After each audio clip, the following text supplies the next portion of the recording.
por organizar, non? Por coordinar estas jornadas.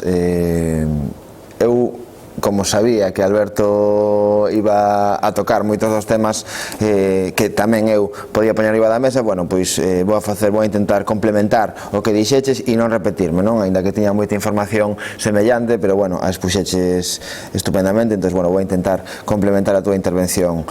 Eu vou a contarvos a miña experiencia no barrio. É unha experiencia dos últimos 10 anos que empezou dunha maneira pois máis activista e da profesión, non? Eu son arquitecto e que despois, bueno, os últimos 4 anos, porque desempeñei o cargo de concelleiro de Regeneración Urbana, pois se convertiu nunha experiencia máis institucional, non?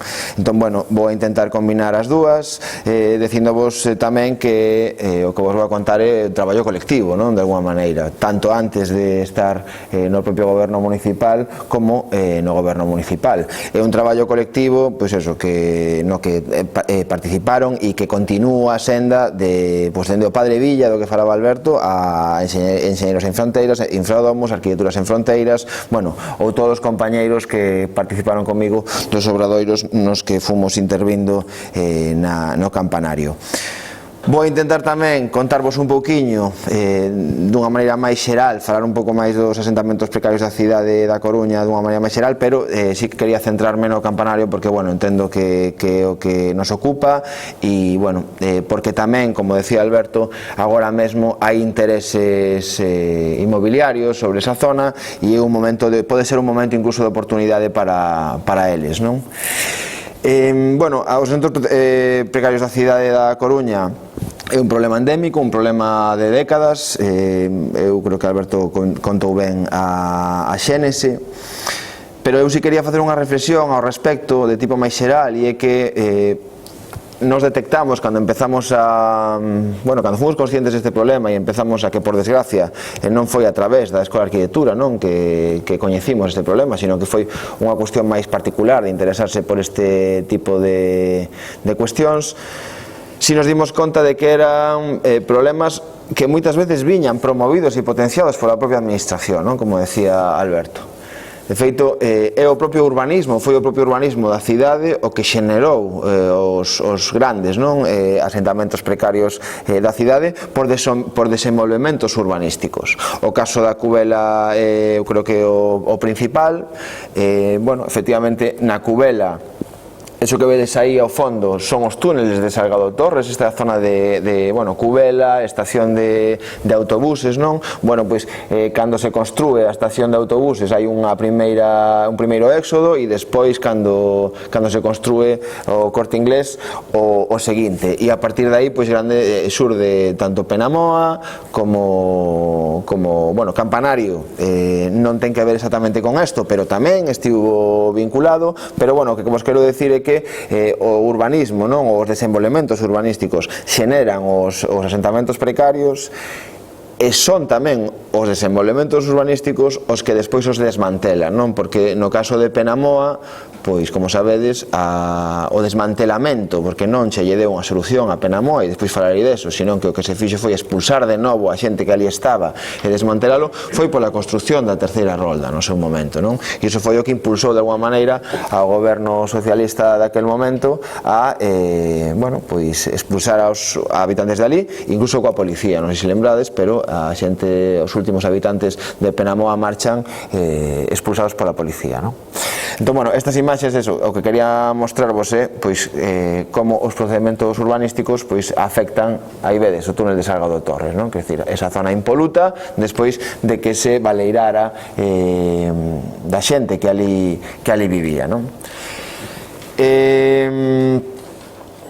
E no campanario sucede o mesmo. No campanario, aínda que non ten que ver exactamente con esta... Isto non lo contaba Ramonín, non? Ramonín naceu na Falperra. El viña da Falperra, non? E me decía que efectivamente naqueles anos o campanario se crea nos anos 60, despois me estendería un pouco máis. Pero se crea para expulsar a pobreza, non? da cidade, para concentrar a pobreza que, bueno, pois non era vistosa e pois levar ao cu da cidade daquel momento, porque efectivamente ali o que estaba era nin sequera depuradora, o que había era o emisario, non? Ou o vertedeiro, non? Entón, bueno, nesa dinámica de invisibilización da pobreza. Por eso, bueno, cando chegamos ao goberno municipal, entendimos que o que había que facer inicialmente era que o propio urbanismo fora o que se ocupara, non, da planificación estratégica para solucionar este problema, que era un problema, como vos digo, de moitas décadas na cidade, e que tivéramos un plan, non, como decía Alberto, pois é necesario unha detección e unha planificación estratégica para saber como abordar ese problema. E o primeiro que fixemos ao chegar ao goberno pois foi redactar un plan, o plan de acceso ao hábitat digno, porque tamén é importante a denominación, non, desta cuestión, que efectivamente Alberto falaba de erradicación do chabolismo, esa era a visión, non, que tiñan os anteriores gobernos municipais, pois a estigmatización, non, e bueno, poñer nomes que denostaban, non, o que ali había, que era, e por eso empezaba con esa foto do campanario, que o que hai ali son vidas e persoas, non, que coa mesma dignidade ou máis que a que pode haber no ensanche. Bueno, pois nos entendimos que había que mudar ese concepto e falar de asentamentos precarios e de dar solución a esos asentamentos precarios, non? Que non se trataba de erradicar, de facer desaparecer ou levar a outros concellos a xente que vivía nesa situación, sino de darlle solución bueno, normalizar as súas vidas, non? E iso foi o primeiro que fixemos, esa redacción do Plan de Acceso ao Hábitat Digno. Eu trouxen o documento, non vos lo vou a relatar porque é un documento moi extenso, pero sí que o poño a vosa disposición, vale? Eso eu creo que a propia Cristina o ten. Eu vos recomendo que lle botedes un ollo, porque aquí hai moita información e ademais se sentan as bases do que entendíamos que tiña que ser a actuación, non, para a solución aos asentamentos precarios dunha maneira transversal e integral, pois tocando todas as patas do que debe de ser unha vida digna, non só a vivenda, que normalmente se entende o tema dos asentamentos como unha cuestión exclusivamente de vivenda, non, para normalizar as vidas desa xente que vive nunha situación indigna, pois o que tese que traballar en todos os ámbitos e darlle esas oportunidades, pois efectivamente que temos todos os demais, como decía Alberta, non? Entón, bueno, traballar no seu empoderamento, na súa independencia, na educación, na orientación laboral, no tema sanitario, bueno, en todos os ámbitos, e que haxa un seguimento por parte dos poderes públicos para que teñan oportunidade de ter itinerarios de integración completos, non? Bueno, pois eso é de alguma maneira o que intentaba marcar este documento, non? Documento que estivo elaborado por Arquitectura Sin Fronteiras, bueno, aos que lles agradezo moitísimo o traballo que fixeron, tanto na elaboración do documento como previamente, non? Porque tamén é certo que todo o traballo, bueno, eles levan traballando moitísimos anos na cidade nesta cuestión, pero especificamente no que despois nos tocou no goberno municipal, o traballo que fixeron especialmente para Pasaxe, e agora falarei deso con máis concreción, bueno, pues foi moi importante para que pudésemos dar algúns dos pasos que se deron na Pasaxe.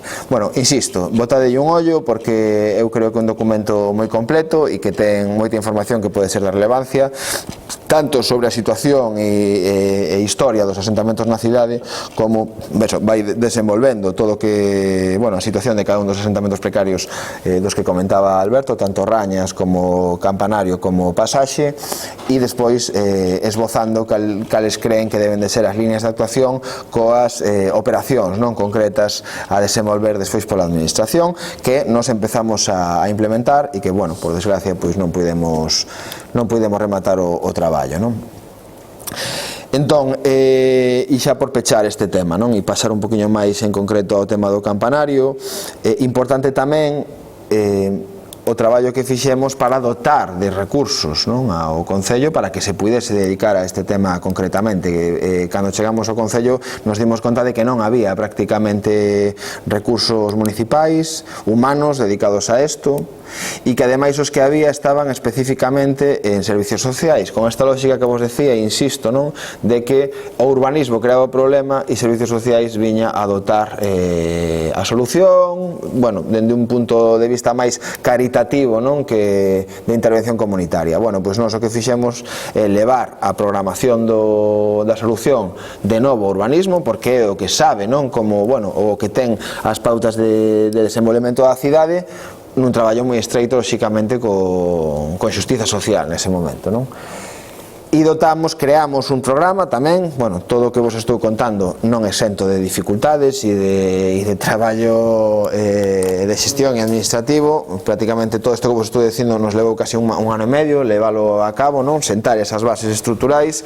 Creamos un equipo de traballo que se denominou Equipo Hábitat, de 9 persoas, no que había pois técnicos urbanísticos e traballadoras sociais, integradoras laborais, non? Ese equipo, bueno, pois foi o que conseguiu, entre outras cousas, pois que 71 persoas da pasaxe pois puderan salir de ali nunhas condicións plenas, non? E despois o compararei co traballo que se fixo con Penamoa. Bueno, pois, insisto, o documento está a vosa disposición. Só tedes que pedirlo a Cristina, bueno, ou a min, se despois queredes vos deixo o contacto, non hai ningún problema. As prioridades, de alguma maneira, porque lóxicamente os recursos municipais son limitados, aínda que, bueno, intentamos dotalos o máximo posible, tivemos que priorizar e efectivamente arrancamos no campanario, na pasaxe, porque entendíamos que era o asentamento que ademais, bueno, que tiña as condicións, ademais de estar en suelo público, porque é suelo dominio público marítimo terrestre, non?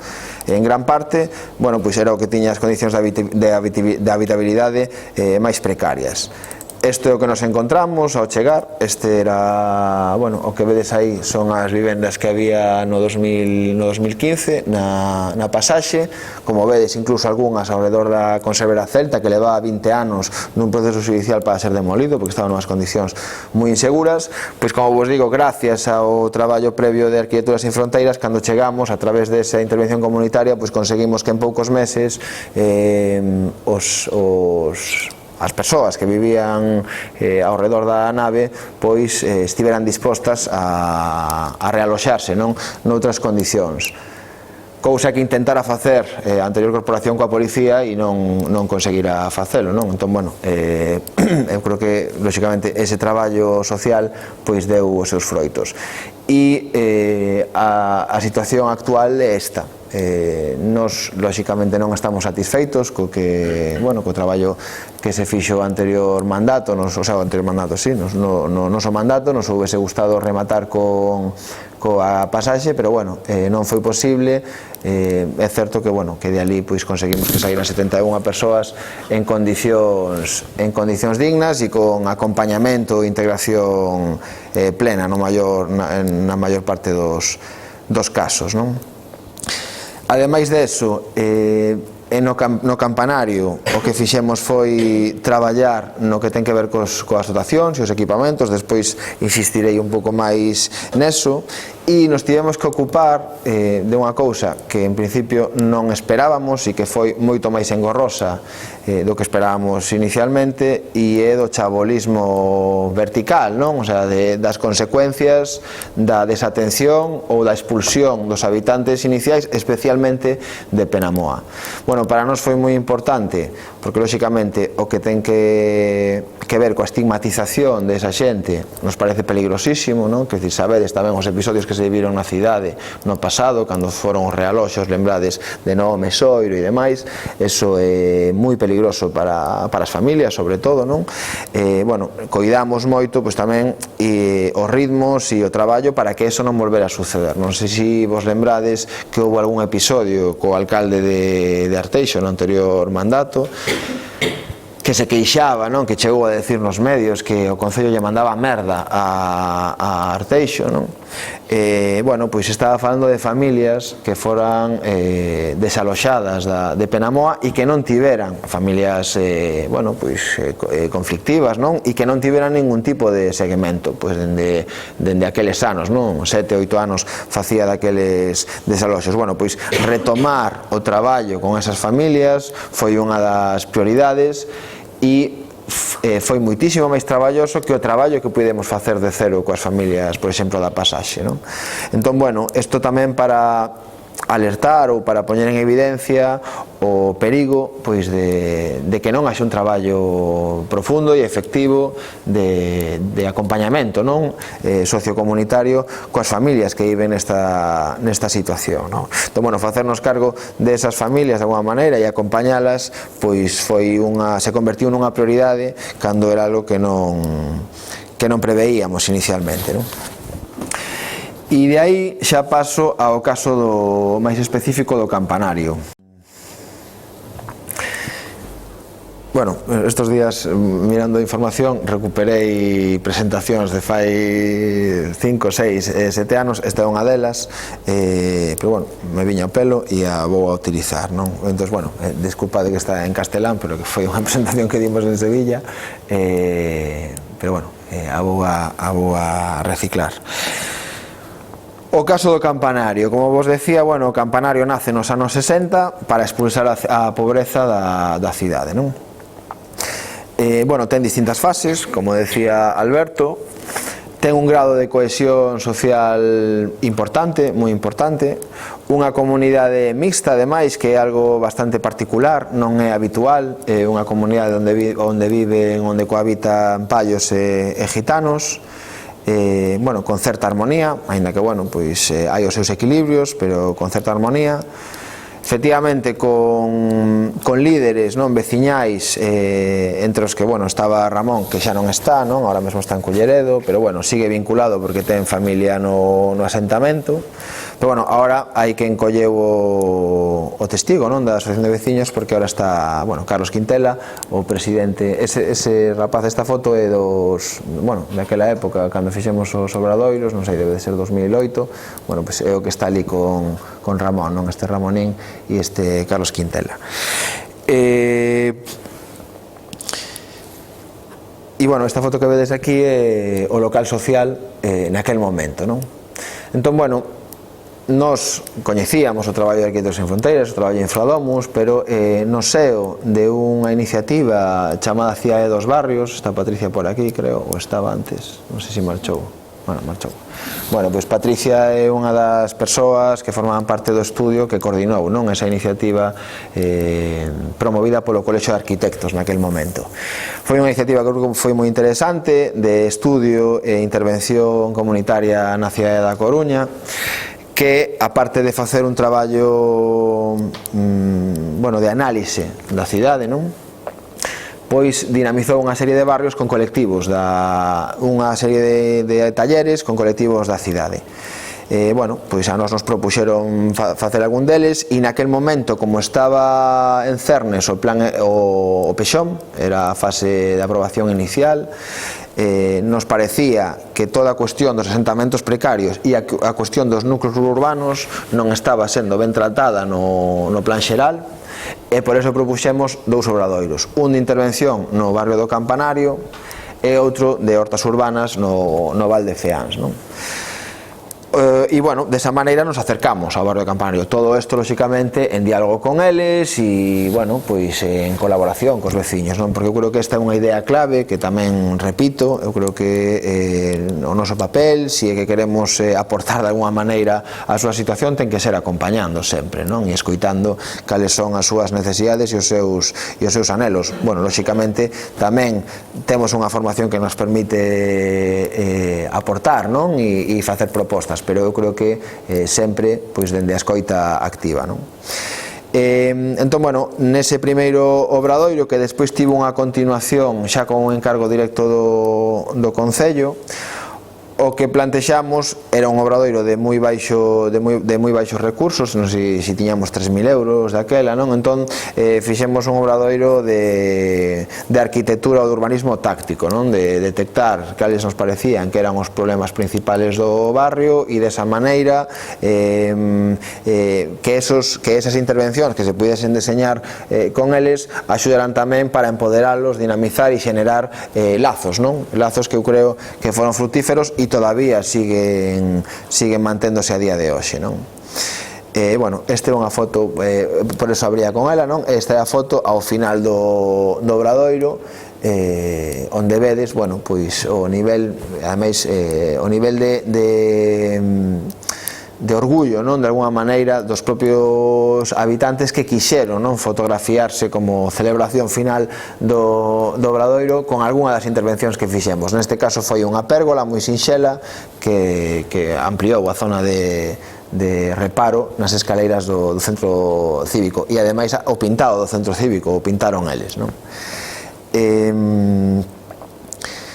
Entón, non vou estenderme na explicación do barrio. Esta documentación a tedes do plan de acceso a hábitat digno, e ademais tamén o explicou Alberto, sino máis no que foi o desenvolvemento do Obradoiro. Houbo 4 líneas principais de actuación: o tema da limpeza, o tema do recoñecemento do barrio, a sinalización. Este é un tema moi importante porque a invisibilización é un problema serio que teñen e eles mesmos demandaron, non? Bueno, pois sinalizar, conseguimos que sinalizar o barrio con ese nome do campanario.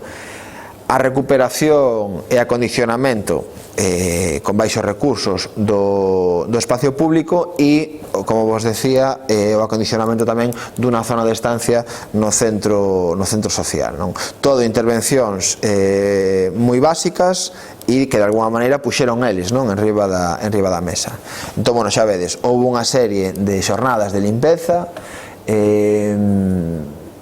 Claro, os lugares comuns nos levan a pensar, non, que son persoas ou que son colectivos pois tendentes á suciedade. Non, todo o contrario, que decir, estes días, e de feito unha das prioridades do plan de hábitat digno foi dotar o campanario dos mesmos servicios que teñen outras zonas da cidade, non? O campanario a día de hoxe, porque por desgracia eso parou, non ten barrendeiro, por poñer un exemplo, non hai un servicio de limpeza diaria como hai noutras zonas da cidade. Bueno, os 4 anos nos que estivemos no goberno, sí, o barrendeiro iba ali, a barredora, como iba o resto da cidade, non?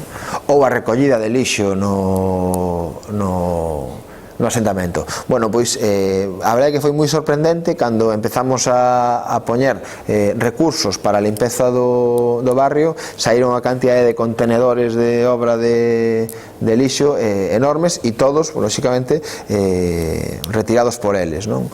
Bueno, a dinamización cos nenos e demais para acondicionar, bueno, eso que vedes aí na zona dereita é precisamente a praza do Padre Villa da que falaba Alberto, non? Bueno, nesa zona, agora mesmo, que tamén foi outra das actuacións que fixemos o anterior mandato, hai un parque infantil que antes non había. Esa foi a primeira intervención de infraestructuras no 2015, colocar un parque infantil no barrio do Campanario, precisamente na praza de Padre Villa, non? E, bueno, xa vedes, eso, todo de maneira moi modesta, pero fixemos unha serie de actuacións, pois, de urbanismo de emerxencia, non? Bueno, tivo unha repercusión importante nos medios, o cal nos pareceu moi importante tamén para eles, non? Nesa línea, o que vos digo, non? Da dignificación e visibilización da súa situación. E, bueno, aquí vedes un resumo do que se fixo no primeiro Obradoiro, non?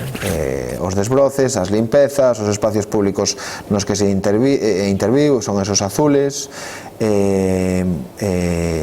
a sinalización do barrio, ou o baleirado, efectivamente, da fosa séptica, porque naquel momento o barrio non estaba conectado á rede de saneamento, non? Tiña unha fosa séptica que se baleiraba cada tanto, moitos deles non lembraban cando fora a última vez, pero, bueno, no Obradoiro pois conseguimos que o Concello se fixera cargo e a baleirara, non? E isto foi de alguma maneira, creo que o xerme de que, bueno, o Concello nos propuxera facer un obradoiro de autoconstrucción no barrio, non? E iso foi a seguinte fase, con Mario López Rico no Concello, que estaba naquel momento na Concellería de Rehabilitación. Bueno, fixemos un obradoiro de autoconstrucción duns meses, foron 4 ou 5 meses, nas que xa pasamos a intervir nas vivendas do barrio. Entón, bueno, neste obradoiro o que houve unha fase de formación e calificación das persoas, formación en cuestións eléctricas, en seguridade de saúde, etcétera, etcétera, e a partir de aí, bueno, pois detectamos tamén con eles todo este traballo feito da man, con eles, pois cales eran as prioridades, e se detectaron estas, non? Cubertas, electricidade e cuestións de albañilería básica e seguridade estrutural, e durante os meses, pois, eles mesmos fixeron esos traballos, e, bueno, se rehabilitaron as cubertas de todos os edificios e se renovaron 28 instalacións eléctricas e se aseguraron algunhas deficiencias estruturales que había serias no barrio, non? E todo isto, bueno, con un presuposto de 58.000 euros. Bueno, foron as intervencións que se fixeron, xa vos digo, naquel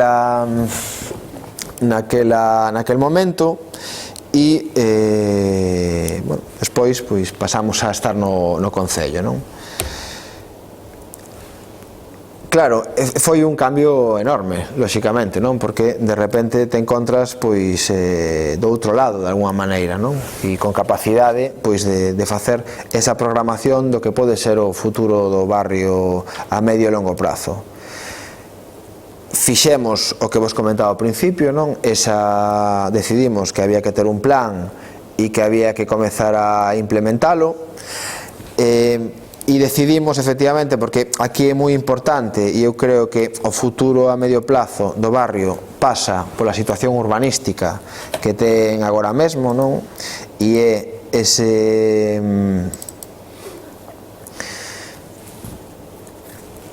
eso que nos comentaba Alberto, non? Do suelo urbanizable, delimitado. Este é un ámbito, o vedes en vermello. Este é un traballo moi interesante de Ergosfera, que se chama Co-urbanismo nos talóns, que tamén está na rede, e vos aconsello que podades botarlle un ollo, porque, bueno, ven a retratar cales son os desenvolvementos pendentes no plan e de que maneira afectan a asentamentos que existen a día de hoxe, non? Bueno, os que vedes o noso plan xeral aprobado no 2013, consideramos que ten unha previsión de crecemento desfasada, son 24.000 novas vivendas nunha cidade que non ten esa necesidade, pero ao mesmo tempo ese tipo de desenvolvementos condicionan, non, e comprometen de alguna maneira o Concello. Nos encontramos ao chegar ao Concello con un urbanismo hipotecado, non? Con problemas moi graves que ademais afectaban de maneira directa a persoas concretas, quer dizer que o Fimático creo que é o exemplo máis simbólico, pero bueno, o Agra de San Amaro é outra sentencia judicial que está pendiente e que tamén hipoteca de alguna maneira as decisións do Concello, ou o Conde de Fenosa, non? E o que supuxo de xestión para librarnos da indemnización que o Concello debería de pagar, bueno, ou Someso, etcétera, etcétera. Entón, ese urbanismo hipotecado tamén de alguna maneira condicionou as decisións sobre outros desenvolvementos da cidade, e por eso no que nos centramos de alguna maneira foi en negociar ou en distraer, digamos, aos axentes urbanizadores, pois para que non presionaran todavía máis, non? E de feito o Metrobacesa non presenta nada no Concello non porque non quixera, sino porque, bueno, conseguimos que non o fixera, non? Quer dizer que con Metrobacesa nos xuntamos e falamos, e eles querían, lóxicamente, bueno, meter presión sobre o ámbito, non? Pero, bueno, a través de distintos mecanismos, como por exemplo a propiedade municipal que o Concello ten nesa zona, pois conseguimos que eles non puidesen exercer esas capacidades, non? Porque non tiñan, por exemplo, o 50% da propiedade do ámbito, non? Pero, insisto, non foi porque eles non quixeran. O cal tamén, ese feito de adialo reforza a posición municipal, porque nos suelos urbanizables delimitados, que son o primeiro estadio, digamos, dos procesos urbanizadores, digamos que a primeira fase, non? O sea, para chegar a que eso se convirta nun polígono urbanizable, bueno, hai que pasar moitos chanzos, non? Pois, si eles, despois da aprobación do plan, consumen máis de 6 anos, vale, teñen 6 anos, digamos, para dar o primeiro paso, para presentar a documentación, para que esa documentación sexa aprobada, etcétera, etcétera. Se ti consigues que esos prazos se dilaten, eles perden forza a hora dunha posible reclamación patrimonial, non? Ou dunha posible loita xurídica, pois polas reclamacións ou polas... Porque, bueno, ao final, por desgracia tamén, detectamos que os propietarios do suelo o que pretendían sempre era especular cos seus dereitos sobre o suelo, non? Entón, bueno, sempre que puidéramos dilatar e paralizar as súas expectativas, pois reforzaba a posición municipal e dos habitantes que había nesas zonas, non? Entón, bueno, eso de alguma maneira foi a xestión que fixemos con eles para poder reforzar a posición dos habitantes do campanario e, entre tanto, dotalos de máis servicios e mellorar a urbanidade da zona, non? Porque, como decía Alberto, efectivamente consideramos que era un suelo urbano, cantos máis servicios tivera, máis forte a súa posición a hora de negociar ou de mudar as pretensións urbanísticas desa zona. E por eso melloramos o saneamento. Agora o saneamento do Portiño xa está conectado, aínda que a través de bomba, pero xa está conectado co saneamento municipal. Introducimos o parque infantil, melloramos tamén o firme de varias rúas coas instalacións de saneamento e fixemos un proxecto de rehabilitación do centro sociocultural. Esta é a escola que veíamos ao principio, non? Bueno, este foi un dos primeiros proxectos que empezamos a redactar e se rematou pois en abril, en xuño. Bueno, me decían que levaba un mes e medio rematada a obra. Para que entendades os procesos administrativos o que levan no Concello, non? Bueno, pois dotamos ao barrio pois dun centro sociocultural con unhas características semellantes ao resto homologable co resto dos centros socioculturais da cidade, non? Pois con todas as súas instalacións, calefacción, etcétera, etcétera. Bueno, coa desagradable sorpresa de que outro día pois verifiquei efectivamente que non está aberto. E isto non será porque non o sabe a actual concelleira de Servicios Sociais, que isto yo dixen personalmente no traspaso de poderes, que contaban con un centro sociocultural que ademais pode ser un mecanismo de intervención no barrio, porque os nenos daban clase aí, con todo o que se supón, non? Ou as actividades que fan os veciños, é un espacio de socialización. Bueno, pois agora os nenos están dando as clases en San Pedro de Visma, non? O sea, non entendemos, e bueno, a ver agora como traballamos para que isto se abra, pero non entendemos como poden estar derrochando un recurso con esta potencia. Pero bueno, isto é un tema máis anecdótico. Que vos quería decir é que o que se fixo non foi intervencións para mellorar a urbanidade do ámbito. E xa vou acabar con unha reflexión un pouco máis específica do tema do sud urbanizable delimitado. Bueno, efectivamente, esta é a ficha que figura actualmente no plan xeral, que recolle a que estaba no plan xeral do ano 98 e que en gran medida respeta a edificabilidade, que é altísima na zona, non? A previsión era de construir ao redor de 3.000 novas vivendas, son 342.000 metros edificables, non? Que a 100 metros por vivenda pois son máis de 3.000 vivendas, nun entorno ademais con un déficit de mobilidade importante, porque as comunicacións pois son bastante precarias e que ademais está nun entorno paisaxístico pois de gran valor, e que ten ademais un asentamento que é o do Campanario, onde viven 270 persoas ás que hai que darlles unha resposta, non? Entón, bueno, eu creo que ahora mesmo, bueno, pois lóxicamente os que marcan as pautas do urbanismo na cidade pois é o actual goberno municipal, o do Partido Socialista. Non sabemos exactamente que a nosa idea era reformular lóxicamente este desarrollo, permitindo recoñecer o barrio, o asentamento, como un asentamento con características e con interese, non? No plan xeral, se podes ver a ficha do campanario, o único comentario que hai sobre a ficha é unha fotografía aérea do barrio e pon asentamento sin interese. Eso é o único que hai sobre o barrio do Campanario, non? Un barrio pois que ten 50 anos no que viven 270 persoas. Bueno, nos creemos que a ese barrio hai que darlle solución e, bueno, a nosa idea neste mandato, se houvésemos continuado era atacar, unha vez que xa era máis débil a posición da propiedade do suelo urbanizable, especialmente de Metro Bacesa, que a que ten a gran porcentaxe, bueno, pois darlle solución ao asentamento. Tendo en conta, e eu creo que isto é unha cuestión importante que, bueno, espero que detectedes nas próximas semanas na intervención no propio barrio, intentando dar resposta ás expectativas dos habitantes, non? E eu aí eu non teño unha posición clara con respecto a se o barrio ten que quedarse ali ou non. O sea, non a teño. Sei que hai moitas persoas que sí que lles gustaría seguir vivindo de alguma maneira en comunidade, pero tamén hai moitas outras que non, que o que queren é pois ter unha solución de vivenda e poder marcharse de ali.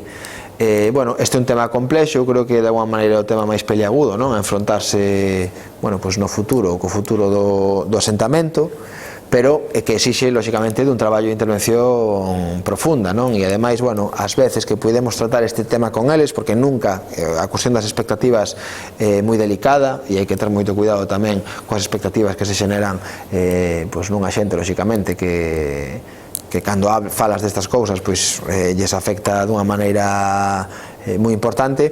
Bueno, pois ás veces que podemos falar desto non había posicións claras e cando xurden estos debates, pois bueno, son debates tamén delicados e conflictivos ás veces, non? Entón, bueno, eu creo que é moi positivo que querades intervir, que querades estudiar, que querades programar, non? O futuro con eles, pero eu vos animo a que teñades esa cautela e que o fagades pois con moita delicadeza, escoitando moito, non? E acompañando moito tamén. E creo que con isto pouco máis. Intentei ser o máis escueto posible tamén para dar pé a que podades comentar o que queirades e que falemos e debatamos do que vos guste. Gracias.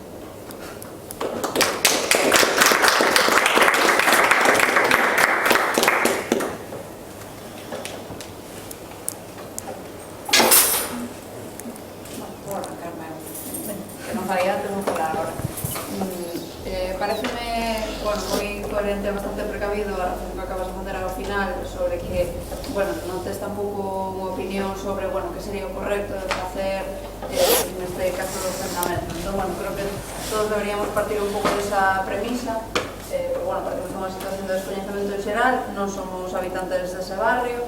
Entón, bueno, sempre hai que posicionarse claramente nese punto para, bueno, para saber que nos final somos agentes externos, como comentábamos ao principio, e que non deberíamos ir que a intención ali de dar solucións ou de pretender pois, saber que é a mellor solución para o barrio, sino todo o contrario. Sino, bueno, neste caso, ao menos esa intencionalidade deste obradoiro é o revés, é coñecer unha realidade que habitualmente é descoñecida, ese barrio como moitos outros da cidade, porque comparten moitas similitudes e agora estamos aterrizando neste barrio, pero a intención non é facer unha reflexión sobre que solucións son interesantes para o Portiño, sino coñecer un pouco máis cal é a nosa cidade, que realidades están na cidade, bueno, o tema das solucións, pois xa cada un que vai á súa casa de reflexión. En todo caso, os que primeiro deberían falar pois son os habitantes, claro, dese barrio.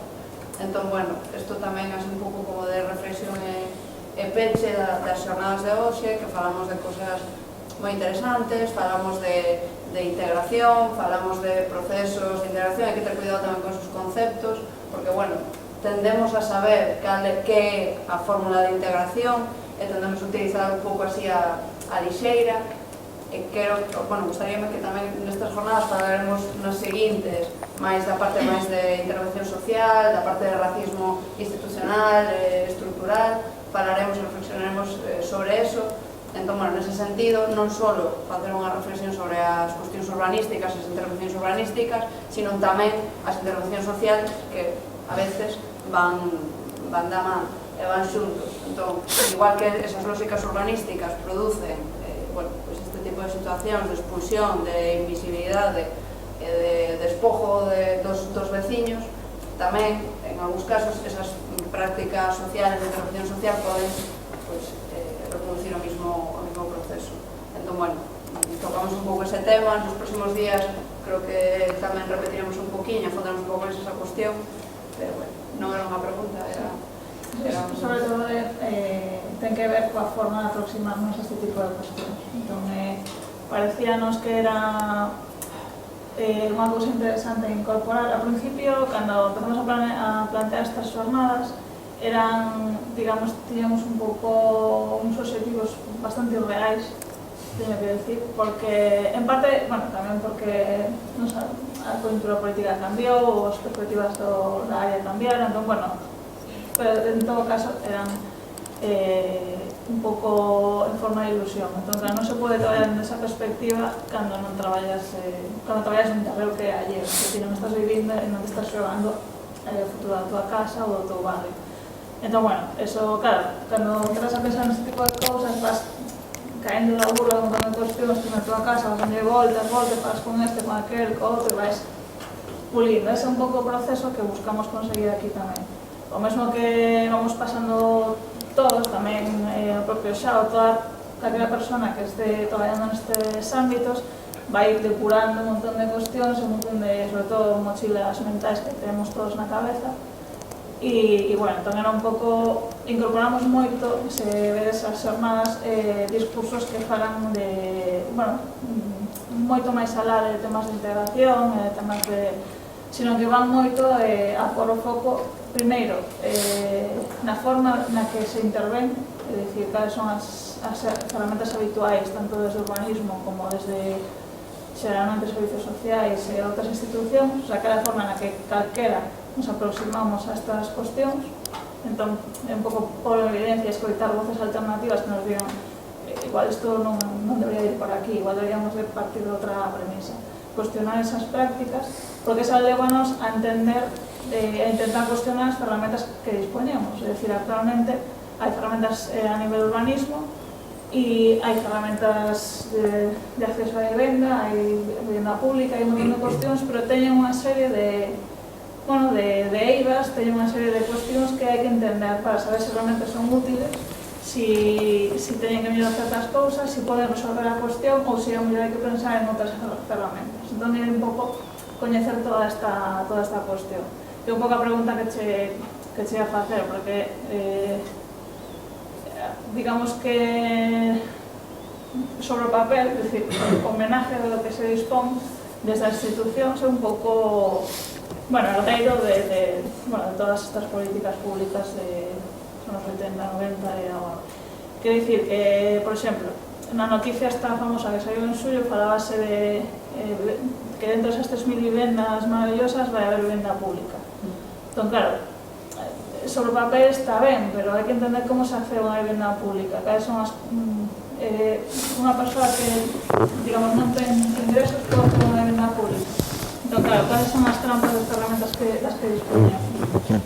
Que tipo de medidas hai para rehabilitar? Por exemplo, se mañana propongo vamos rehabilitar o barrio de non sei que, ou a propia asociación de veciños propón acceder a unhas axudas de rehabilitación de infravivenda. Infravivenda xa nada, porque son concellos de menos de 10.000 habitantes e non funcionan. O sea, entender todas estas ferramentas que están aí e que, sin embargo, chocan sempre con estas realidades ao marxo. Son cousas que son recursos para unha maioría de persoas. Cando chegas a realidades deste tipo, te encontras con que as ferramentas, a maioría delas, non funcionan, non son eficaces, ou teñen de unha maneira consiguen efectos perversos que non é o que buscas. Entón, a mí me pregunto un pouco aí, ti que pudeches, digamos, acceder á cociña e ver as ferramentas, Até que punto consideras que, digamos, o proceso pode ir, non o proceso do barrio, senón en xeral este tipo de cuestión, pode ir por formular novas ferramentas, coller e sacarles un pouco cousas tal, ou cal é un pouco a tua reflexión en este sentido? A ver, os procedementos, polo que vin estes últimos 4 anos, os procedementos urbanísticos teñen unha grandísima inercia e son moi lentos. O sea, mudalos é moi complicado e non se mudan dun día para outro, por moita intensidade que poñas sobre eles. Que intentamos en un montón de ámbitos e no campaneo tamén, sentar as bases para poder tomar as decisións urbanísticas que permitiran transformacións concretas, non? Entón, nese sentido, en este caso, e cada caso da cidade con as problemáticas urbanísticas, que por desgracia na Coruña é enorme, cada conflito é un mundo, bueno, no caso do campanario o que intentamos foi mellorar a seguridade xurídica dos seus habitantes. Claro, porque o dereito ao realoxo é un dereito recoñecido na Lei do Solo de Galicia en novos desenvolvementos. Outra cousa é como se fixo até o momento, pero ti a ferramenta tes, hai que utilizala, non? Utilizala nun sentido determinado, pero o dereito ao realoxo está recoñecido. E dereito ao realoxo é dereito ao realoxo, quer dizer, se o aplicas ben, quer dizer que non é dereito a concurrir nunha vivenda pública, non, quer dizer que é a que a persoa teña unha solución habitacional adecuada, non? Entón, o que fixemos foi recoñecer o dereito que tiñan esas persoas por ser habitantes dese asentamento, pois dende facía décadas, non?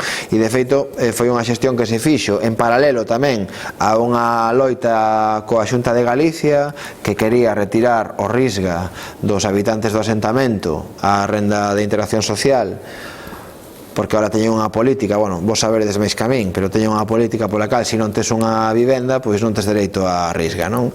Entón o que fixemos, non sin dificultade, porque tiñamos que armalo tamén cos funcionarios do Concello, etcétera, etcétera, que bueno, que non son fáciles de convencer, tes que andar buscando os mecanismos adecuados, bueno, pois recoñecimos o dereito en precario dos habitantes sobre as vivendas que non son vivendas como tal, non? Sino que, bueno, non cumplen que iso tamén é un tema delicado, que se estamos falando de inmobles ou de patrimonio municipal do suelo que non son vivendas en si mesmo, non? O Concello ten habitando en barracóns da súa propiedade a familias, non? Entón, bueno, hai distintos tipos de habitabilidade no barrio, xa o veredes, pero, bueno, hai algunhas que non cumplen as condicións mínimas de lonxe, non? Entón, bueno, eso que fixemos, non? Recoñecer oficialmente por escrito o seu dereito en precario como habitantes de esas vivendas. E no seo tamén do Plan de Acceso a Hábitat Digno, que isto non o comentei e é relevante, un dos pés, das patas principales do plan era recoñecer os dereitos, tamén as obrigas que tiñan no momento en que decidían entrar nos itinerarios de inclusión. Eles tiñan que asinar un documento, que foi un documento que se estipulou coa Asesoría Xurídica Municipal, que lle chamábamos xurídico vinculante, non? No que eles de alguna maneira, bueno, pois asinaban e tiñan un contrato de dereitos e deberes co Concello, algo que non pasaba hasta ese momento. Entón, desa maneira, o Concello asume tamén responsabilidade sobre eles, de maneira que non sexa a vontade municipal do momento, de cada un dos momentos, o que dirixa, non, a relación do Concello con esas familias, non? Entón, esta cuestión da seguridade xurídica, pois, bueno, é na que traballamos máis e a que eu creo que reforza a súa posición con respecto ao que pode estar por vir. E ese proceso completouse, todas as persoas que residen no barrio teñen ese recoñecemento. As que están en suelo municipal, sí, pero que non todas están en suelo municipal. Claro, isto non o comentei, teño aquí unha do catastro, pero, si o que teño é isto. Bueno, este é o barrio, vale? Entón, todo isto de aquí son as parcelas municipais, pero despois hai moitas vivendas informais que non están en suelo municipal, que están en suelo privado, que, bueno, como decía Alberto, teñen número de policía, pero non están dentro do suelo municipal. Bueno, con esas non podemos facer este mecanismo. Bueno, esas vai a ser máis complicado, vai a haber que buscar algún outro tipo de mecanismo, non? Pero, bueno, eles poden atestiguar que levan aí tempo vivindo, non? Un pouco, eu creo que a reflexión, a primeira reflexión que tenemos que facer, creo, é unha autocrítica a nós como sociedade. O sea, levamos, quitáis, o tema da PA igual xa 10 anos, falando do dereito a vivenda digna, pero claro, ata que nos tocou a nós, pero é que esta xente a mí o que me sorprende, era que a máis o conecía, pero non tamén, bueno, pois me quedo bastante máis claro. Isto vende un envolvente urbanístico dunha xente que traballaba no porto, que estaba... O sea, hai un componente racial que entendo que un pouco por onde ibas ti, de xente que sobra. Temos un sistema injusto, humanamente injusto, e nós como sociedade reducimos. O sea, eu en primeira persoa, te quero decir, ata que a mí me afectou o tema da vivenda, o tema do traballo precario, pois non me importaba que fixese traballadores migrantes nos campos de plástico de tal, non me importaba que xente que estaba integrada no día a día da cidade, que traballaba no porto, de repente, porque hai que construir un Corte Inglés e porque hai que construir unha estación que nos venden a todo o resto da xente, pero, bueno, eles entran nunha situación de precariedade por décadas, e de marginalidade por décadas, o sea, que en ese sentido creo que o que quere decir é que moitas veces as administracións, e xa sei que no vosso caso non, pero depende da vontade, o sea, vos estades intentando eses 4 anos traballarse desarrollo para darlle seguridade xurídica, pero senón as inercias das administracións é eso. E a mí non me traigas marrones, e en servicios sociales estarán hasta aquí, e dirán, este caso é moi complicado, que é un pouco eso como galego se muda.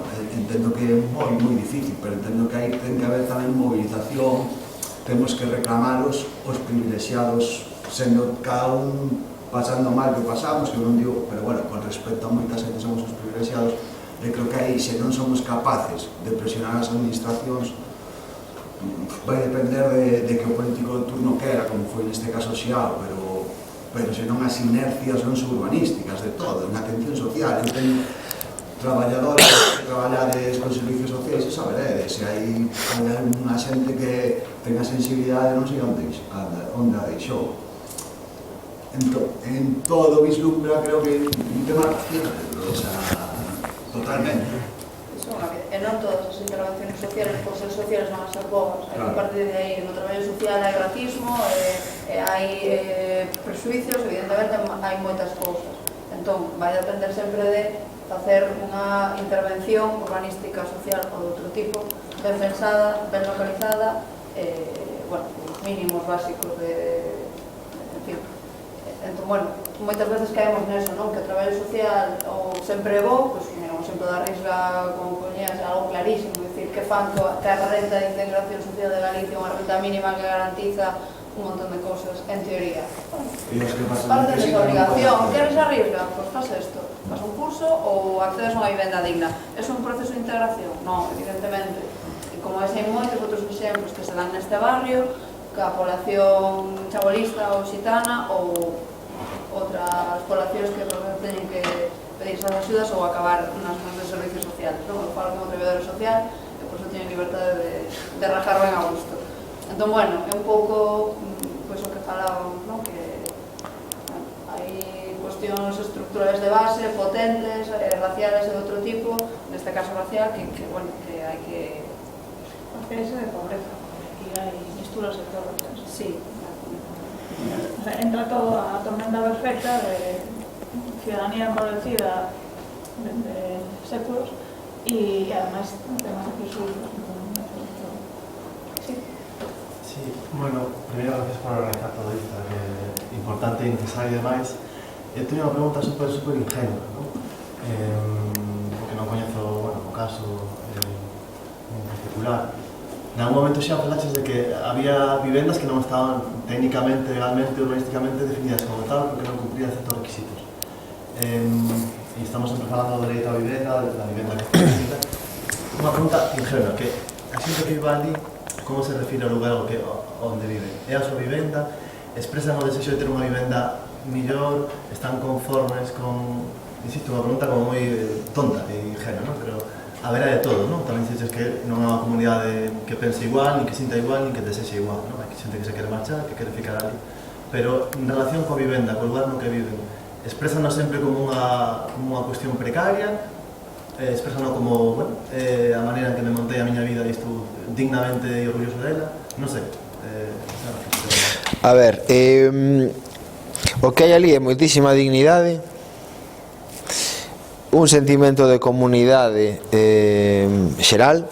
Eu creo que todo o mundo, e xa vos digo, hai grupos, porque, bueno, os paios, os xitanos conviven, pero, bueno, teñen as súas diferencias tamén, pero, bueno, hai parellas mixtas, que, bueno, pero todo o mundo é consciente de que vive nunha comunidade. Tives os nenos, que decir que os nenos fan vida xuntos e demais.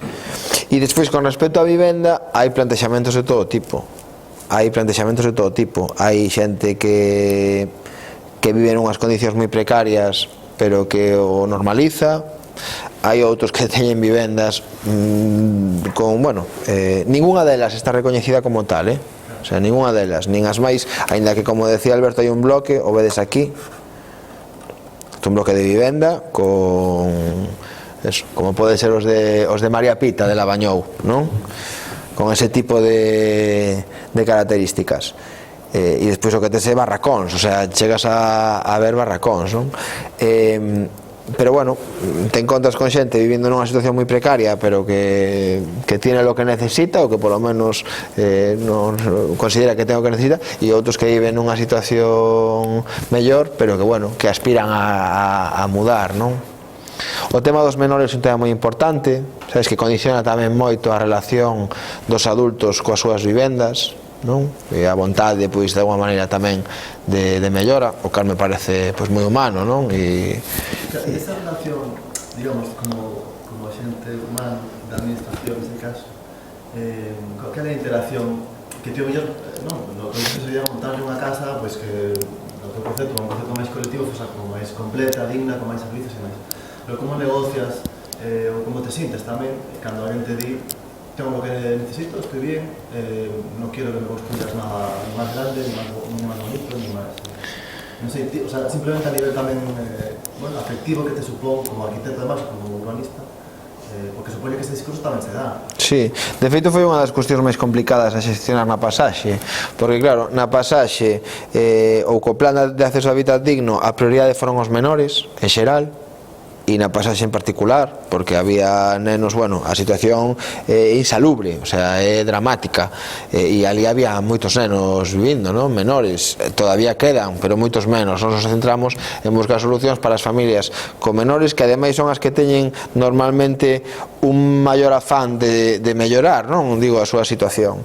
Pero claro, es que ahora esos cuadradiños azules que vos ensino que quedaban son familias, algunhas delas que non se queren marchar, aínda que ti lles deas unha solución, ou que te exixen, como xa sucedeu no Concello, porque no Concello se fixo xestión de, bueno, destas problemáticas a base de billetera, non? E de mandar a xente, pois, a Ledoño, bueno, de esparcir a xente, ou a Meicende, non? Houve xente que se lle deu cartos para que se construíran, bueno, para que se compraran un terreno rústico non edificable fora do Concello, non? O sea, aberracións absolutas, non? Entón, claro, eso serán uns precedentes, ademais, horrorosos, porque eu fun ali a negociar coas familias, joder, coas que tiñan máis reticencias a marchar, e nos exixía, non? Que de alguma maneira, pois, compráramos un terreno como los que les habíamos comprado a familiares, non? O cal non é unha solución, porque non vas a mellorar dunha maneira seria as súas condicións vitais. Joder, pois sí, pois xa non vivirá nun asentamento que está abocado a desaparecer porque é terreno público, pero as súas condicións de habitabilidade e de escolaridade de elección dos menores igual hasta empeoran. si me apuras, non? Entón, ese é o problema, é un dos maiores problemas, non? O que pasa é que, bueno, tamén a base, o que pasa é que me asusta porque vexo un cambio de criterio no goberno, e de feito no goberno actual volveu a recoller o testigo dos asentamentos unha das persoas que levaba este tipo de políticas. Entón, bueno, o que pasa é que é certo que tamén as cousas cambiaron e administrativamente é máis complicado facer este tipo de cousas, non? Pero cando eles viron que efectivamente que tamén tiñan que cumplir uns deberes e que o Concello non se movía, empezaban de alguma maneira a asumir, non? Que estas prácticas pois xa non, e bueno, iban entrando, non? E aí nos quedamos, porque ahora había 8 familias que estaban prácticamente a punto pois de ir a unha vivenda normalizada e de seguir os itinerarios e escolarizar os menores, o sea, e demostrar a escolarización dos menores, etcétera, etcétera. Pero bueno, aí tamén me meto efectivamente nun terreno complicado que non é o meu, porque eu non son traballador social e respeto moitísimo o seu traballo, pero bueno, que ese tema das expectativas que é moi delicado, non?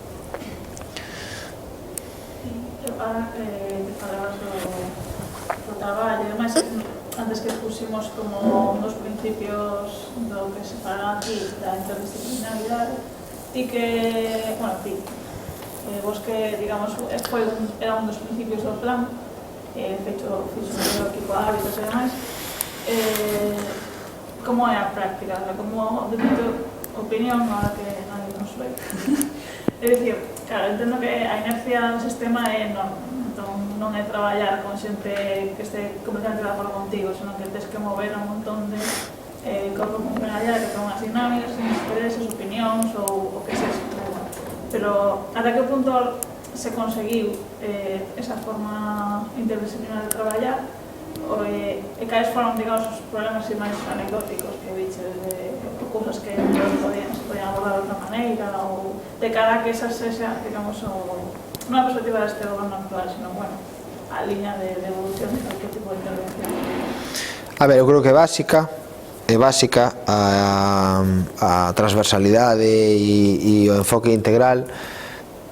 Bueno, por primeira vez houve un equipo destinado especificamente a isto, non? Que entendía a problemática específica desta cuestión. E eu creo que a cuestión urbanística que vos decía é importante, quero dicir, o sea, entender hacia onde vas, ¿no? Entender a complexidade e a afección que os procedementos os desenvolvementos urbanísticos teñen no futuro destos entornos, para que non sexa unha cuestión de cuidados paliativos, non? De poñer parches sistemáticamente, senón que entendas que tes un horizonte e que vas cara ali. E de feito tamén te das conta do que lle costa a xente asimilalo, non? Nos estábamos empezando a ver, pois eso, dende fai un ano que a xente entendía hacia onde íbamos e que, bueno, pois que se había un segundo mandato, ese era o mandato pois de cambiar e de entrar nos mecanismos urbanísticos e de facer a intervención comunitaria co propio barrio do Campanario, etcétera, etcétera. Entón, bueno, todo é mellorable, lóxicamente. Eu creo que se houvese máis recursos as cousas houvesen ido máis rápido. Se en vez de ser 9 foran 18 persoas, había traballo de abondo para elas. Claro, eu non sei, seguro que se nos quedaron ámbitos nos que traballar, non? Pero claro, é algo no que non controlo tampouco, non?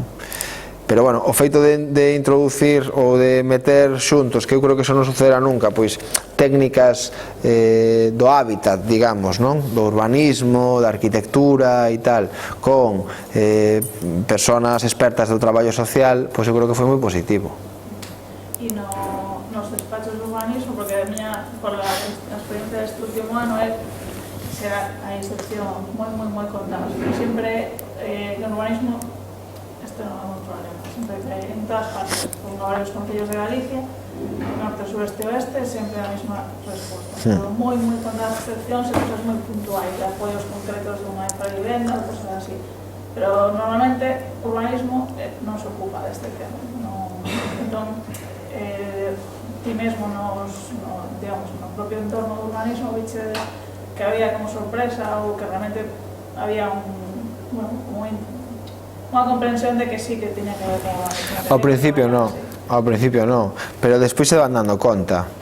Pero claro, é que mudar as dinámicas administrativas é complexísimo, porque claro, estás falando ademais de persoas que levan traballando de unha maneira determinada moitas décadas, e eu creo que ademais o cambio que houve no 2015 foi enorme, foi dun concello que viña pois de gastar os cartos no túnel da Mariña a unha xente que quería facer as cousas dunha maneira completamente distinta.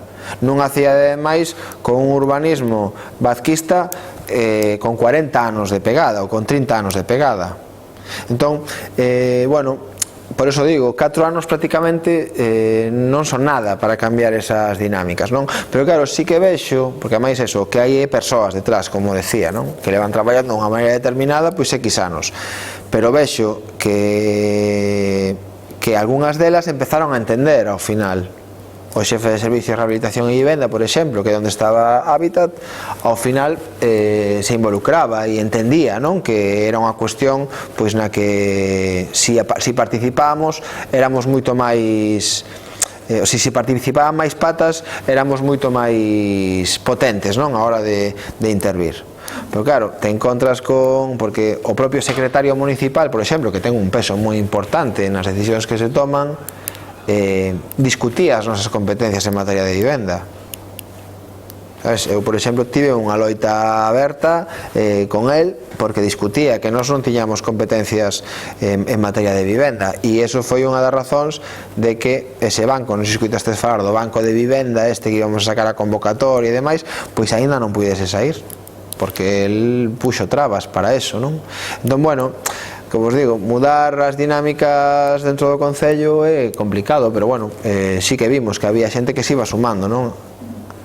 A esa maneira de actuar. Bueno, por confirmar, realmente o que decías antes, as vivendas non están reconocidas como vivendas, non son vivendas sociais, é patrimonio municipal, pero están como nun limbo, non?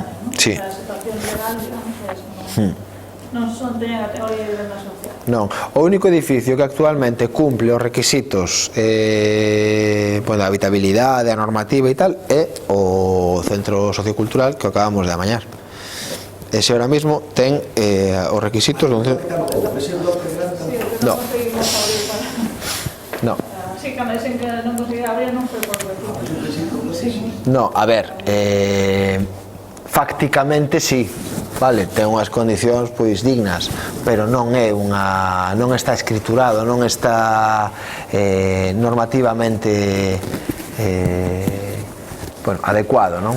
O centro sociocultural sí. Sí que non os deixaron abrir, non? Creo que Silencio administrativo.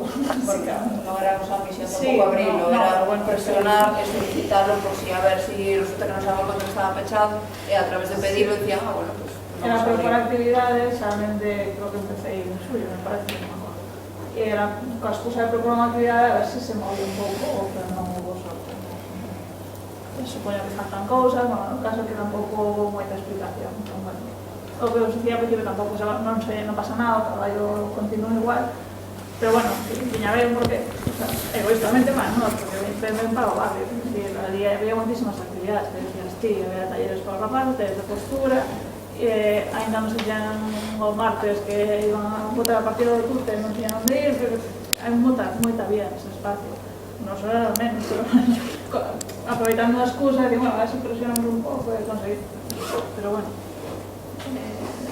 sí que era algo que tanto nós como a asociación de vecinos sobre todo pode facer, que eran cosas que falábamos, bueno, pero vostedes a seres suxeitos políticos para solicitar a apertura do local veciñal. Por exemplo, como nos podes dicir, quero facer unha actividade aquí e solicitas o espacio, porque tes esa capacidade, pero realmente hai formas de solicitar formalmente, que a asociación de vecinos se faga. Van non facer. Sí, eu penso que era...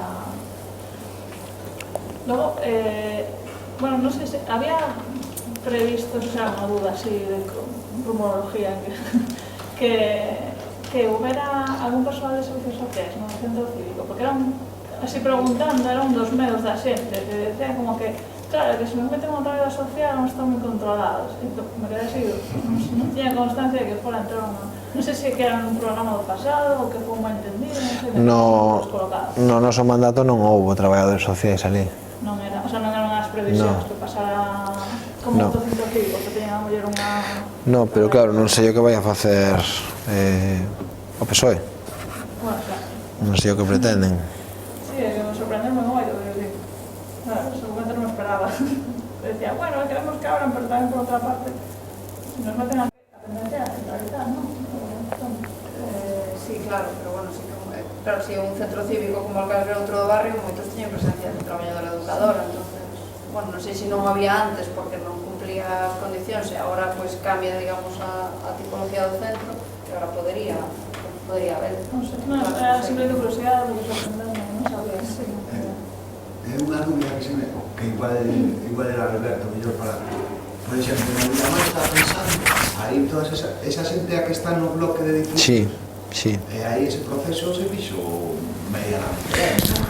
Pois, a ver, eu creo que aí houve desatención tamén, e de feito ahora mesmo hai uns problemas de convivencia moi serios. Bueno, non sei se lembrades nas novas que houbera esta redada gorda e tal. Bueno, non sabemos moi ben que pasa ou que deixa de pasar aí, non? Aí o traballo que se fixo foi para introducir o de Aveiro con eles, que, bueno, ao final puido instalarse o centro despois de falalo con eles e tal, pero bueno, houve unha desatención importante, non? Con esta dinámica de, bueno, pues fago unha vivenda, los coloco e se acabou. Ou a xente que está en Novo Mesoiro, ou a que se expulsou, non? A Meicende, Arteixo, etc. E non vale, ti tes que ter un seguimento, porque ademais eso, hai familias e familias, e hai familias pois con nenos, nos encontramos con familias con problemas de tráfico de drogas que teñen menores, con moitos menores, non? E claro, eso ao final é delicado, non? Para os, sobre todo para os nenos. E aí houve algún do desaloxo de desmantelamento de Penamó, houve algún realoxo neste barrio? No.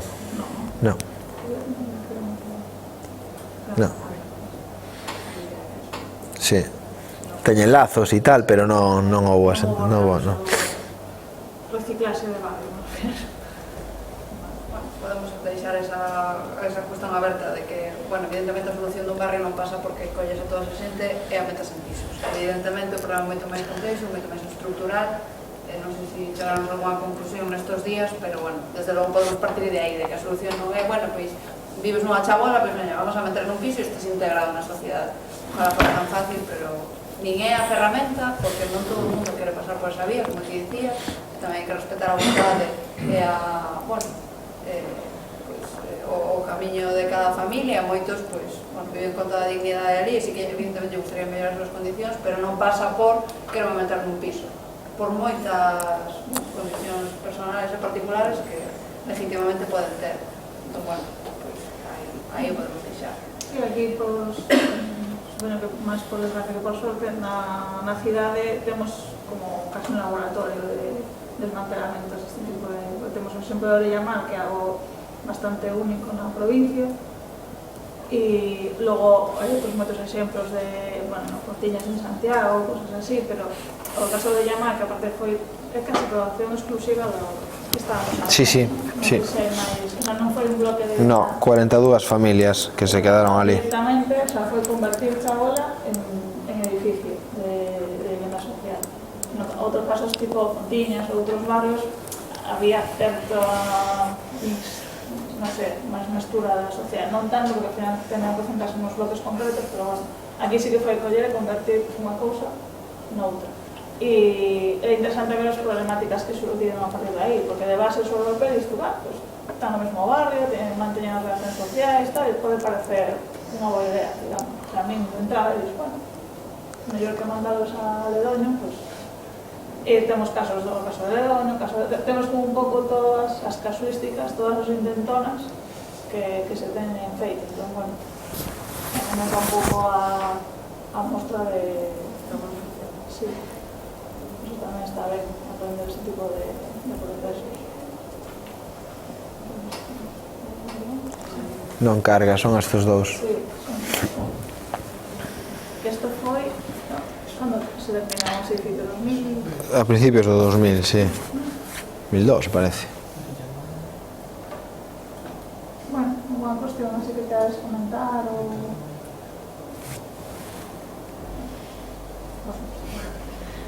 Muchísimas gracias. A vos.